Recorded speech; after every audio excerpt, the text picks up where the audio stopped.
तो आज हमारे बीच में डॉक्टर तरुण शर्मा जी, और आज हम हाइजीन की बात करेंगे क्योंकि बीके हॉस्पिटल में कार्यरत हैं और बड़े एक्सपर्ट हैं।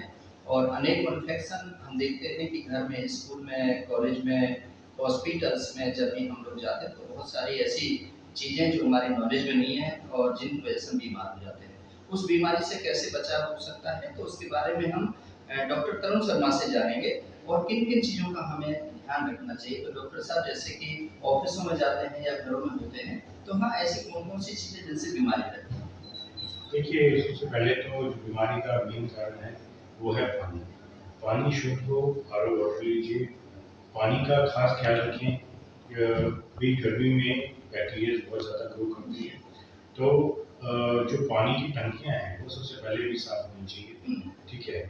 उसके बाद आपके पास आरओ लगा होगा घर में या स्कूल्स में या ऑफिसेज़ में, तो फ़िल्टर होके पानी आए, तो एक तो पहले ध्यान रखिए कि भई एकदम आपने ठंडा पानी नहीं लेना। ठीक है। आप रूम टेम्परेचर पे पानी को जो लेना चाहिए। लेना चाहिए, हाँ। ताकि लेकिन एकदम फ्रिज में रख देते हैं, बहुत चिल्ड वाटर होता है और उस पानी को लेते तो हैं। वो जो फ्रिज में रखा हुआ पानी है, एकदम तुरंत आप लेंगे। अगर बॉडी ये आप बाहर से आए हैं, बॉडी का टेम्परेचर ज़्यादा है और एकदम अपने लो टेम्परेचर का वाटर ले लिया, तो उससे आपको कई सारी इससे कई सारी प्रॉब्लम क्रिएट हो सकती है। मतलब उससे कई बार घबराहट हो सकती है, सर दर्द होने के चांसेस होते हैं। अच्छा।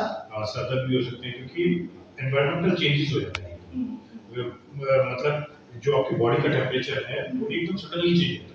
तो बॉडी जिसके कारण टेम्परेचर का मतलब रूम टेम्परेचर का ही पानी हमें लेना हाँ, रूम चाहिए। टेम्परेचर का ही पानी लेना चाहिए।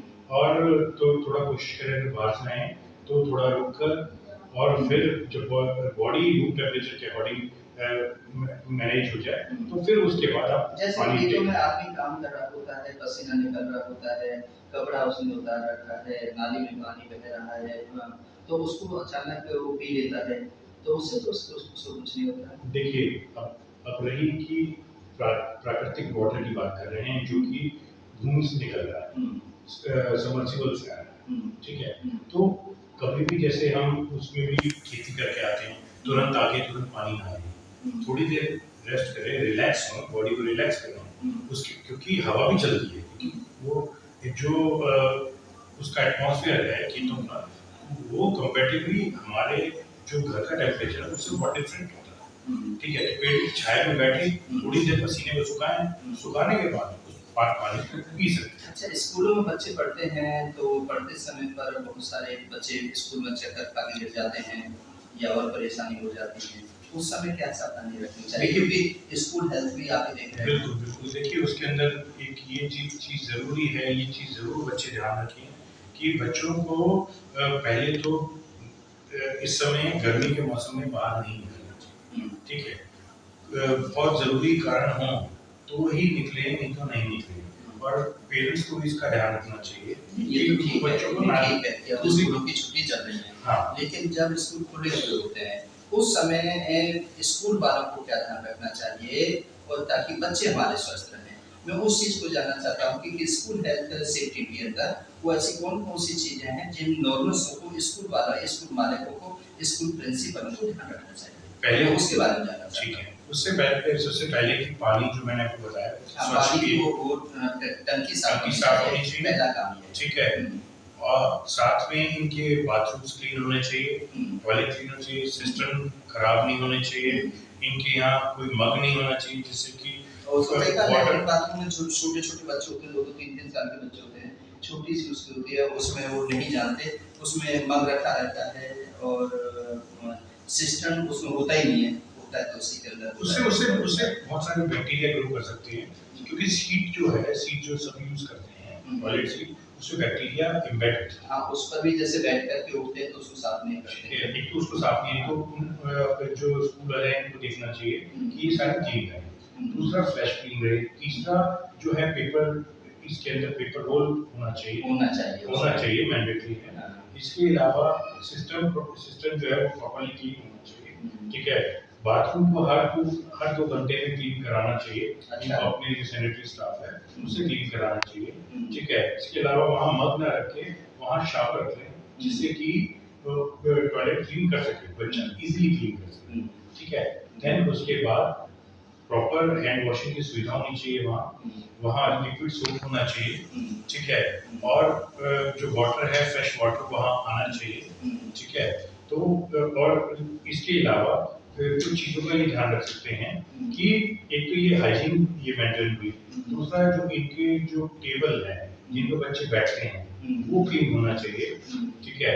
इनकी जो वॉल्स, पंखे, इनकी जो साइड रेलिंग होती है, ठीक है। आप मोस्टली आप देखिएगा कि स्कूल्स में चले जाएं, जो रेलिंग होती है वो पकड़ के लोग चढ़ते हैं, वो कभी क्लीन नहीं होती, नहीं तो ये क्लीन होनी चाहिए, जिससे क्योंकि उस पे क्या सारा दिन पकड़ गई, ठीक है। और आजकल आपको पता है कोविड भी शुरू हो गया है, कोविड के केसेस बढ़ रहे हैं, उससे भी इन्फेक्शन आ सकता है। तो ये छोटी छोटी चीजें हैं जिनको ये स्कूल्स जो है अगर देखिए केयर करे बच्चों की, जैसे इनसे खोल करके आ रहे हैं, क्योंकि इन चीजों से देखिए कॉलेरा हो सकता है, ठीक है।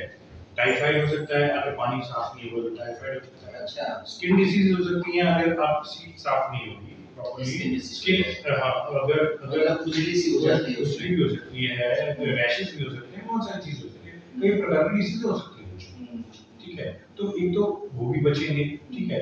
दूसरा हीट वेव, मैंने बताया कि हीट वेव चल रही है, तो उसमें बच्चों को हाइड्रेट पानी पिलाना, किसी में जाना, हमने देखा है कि ट्यूबलाइट भी क्लीन होनी चाहिए, पंखे भी क्लीन होने चाहिए, शाफ्ट भी क्लीन होनी चाहिए और वो जाले भी रहते हैं, हाँ। तो ऐसे भी कुछ ऐसा होता है? जी बिल्कुल, देखिए बैक्टीरिया तो हर जगह इम्पैक्ट करता है ना। इसके अलावा जो आपके कर्टेन्स हैं, कर्टेन्स भी इनको एवरेज ज़्यादा नहीं कर सकते, तो हर 3 दिन या 1 वीक में वॉश कराएं। बस अच्छा, ठीक है ना सर? पहना देते हैं मैं वही चीज़ कह रहा हूँ, काफी भारी होते हैं, हाँ। इसलिए उतारने में और चढ़ाने में बड़ी दिक्कत होती है। दूसरा बच्चों को जैसे कैब में आजकल बच्चे जा रहे हैं तो अपने सामने पानी पिला के भेजिए, बच्चों को पानी पी के जाओ, गर्मी है उनसे उनको बचाना चाहिए। स्कूल वैन्स हैं, स्कूल वैन्स को उनको प्रॉपर्ली एसी होना चाहिए, ठीक है, ताकि बच्चे बीमार ना हो। कई आपने देखा होगा बच्चे बहुत सारे बढ़ जाते हैं स्कूल में, लेके जाते ही करते, उससे क्या होता है कि किसी को गर्मी का बुखार आ जाए, कोई प्रॉब्लम आ जाए, ठीक है। अगर तो उसका एटमॉस्फेयर ठीक रहेगा, एसी होगा तो उससे वो बचाव होगा। जैसे आप कहते हो हाइजीन में स्कूल चेक करने जाते हो, तो उस समय क्या-क्या मतलब जो चीजें मैंने आपको बताई ये सब चीज चेक करते हैं, चेक करते हैं, टंकी भी चेक करते हैं, लैट्रिन बाथरूम भी चेक करते हैं, हम रूम भी चेक करते हैं, इसमें बच्चे बैठता है, पंखे भी चेक करते हैं, उसमें मतलब वेंटिलेटर है या नहीं है, उसमें वेंटिलेशन, बिल्कुल वेंटिलेशन होना चाहिए। हाँ, वो भी रोशनदान और प्रॉपर सब चीज चेक करते हैं, सब चीज चेक करते हैं उसके अंदर, ठीक है। तो जो भी कमियां होती हैं हम बता के आते हैं स्कूल स्टाफ को, या जो मैनेजिंग डायरेक्टर होते हैं उनको बता के ये कमी इनको ठीक कर लीजिए आप, ठीक है। और जो भी हेल्थ एंड हाइजीन सर्टिफिकेट है हमारे द्वारा, चाहे मेरे द्वारा, चाहे हमारे डिप्टी सुपरवाइजर हैं डॉक्टर जयंत बेटी सर, उनके द्वारा आपको इशू कर दिया जाए, कोई दिक्कत नहीं। तो इसका प्रोसेस क्या होता है, स्कूल वाले कैसे हेल्थ एंड हाइजीन का सर्टिफिकेट आपसे ले सकते हैं? स्कूल वाले हमारे हॉस्पिटल में अप्लाई करते हैं। कैसे करते हैं? ऑनलाइन या ऑफलाइन? ऑफलाइन होता है, मतलब एक रिक्वेस्ट लेटर है सिविल सर्जन सर के नाम, हाँ, ठीक है। सिविल सर्जन साहब बात करते हैं, उसमें क्या लिखते हैं? उसमें एक 1000 की पर्ची कटती है, अच्छा, ठीक है, सरकारी पर्ची कटती है, वो पर्ची स्लिप उनको मिलती है, सिविल हॉस्पिटल से मिलती है, ठीक है। देन वो पर्ची कटने के बाद फिर हमारे पास आती है फाइल, फिर फाइल जब हमारे पास आती है तो हम लोग जैसे तो एक लेटर ही होता है, हाँ जो लेटर होता है, फिर हमारे डिप्टी सिविल सर्जन साहब हैं डॉक्टर वो मार्क करते हैं, फिर हम लोग हमारी टीम है वो जाके चेक करके आती है, जो भी कमी होती है उनको बता देते हैं, वो रेक्टिफाई कर लेते हैं, सर्टिफिकेट होगा। बस ये है, हम ये चाहते हैं कि देखो अगर बच्चों को अच्छी सुविधा मिलेगी, उनका शरीर स्वस्थ रहेगा तो पढ़ाई भी ना रहेगा। ये आपका जो सर्टिफिकेट है कितने दिन के लिए मान्य होता है? एक साल के लिए। एक साल। तो हर साल रिन्यू कराना मैंडेटरी होता है, चाहे वो प्ले स्कूल हो, कोई भी स्कूल हो, चाहे मिडिल स्कूल हो, चाहे सभी स्कूल्स को, सभी को। वैसे अभी क्राइटेरिया में ये है,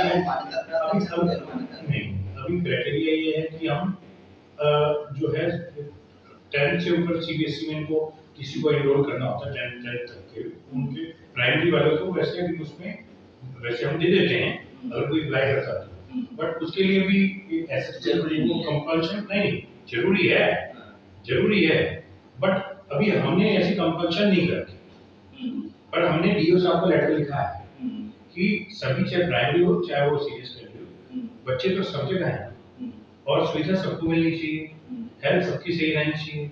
बच्चे अपने माँ बाप जो माँ बाप हैं बच्चों को स्कूल भेजते पढ़ने के लिए।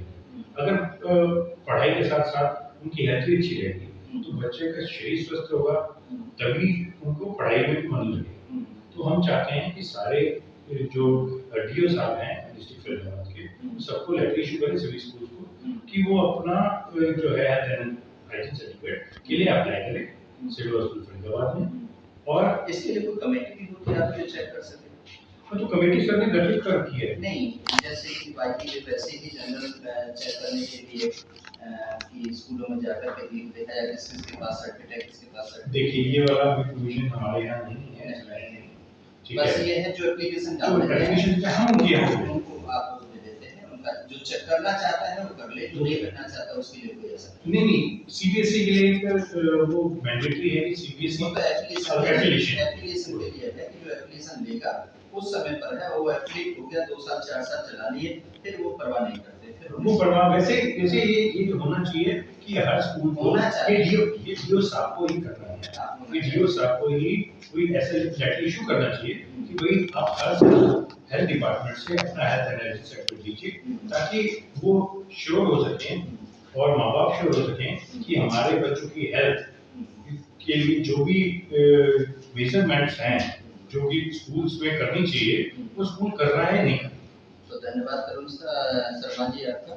तो आप सुन रहे थे डॉक्टर तरुण शर्मा जी को, जो कि इस नागरिक अस्पताल में कार्यरत हैं और स्कूल हेल्थ सेफ्टी को देखते हैं और बच्चों की सेफ्टी को लेकर के बड़े चिंतित हैं।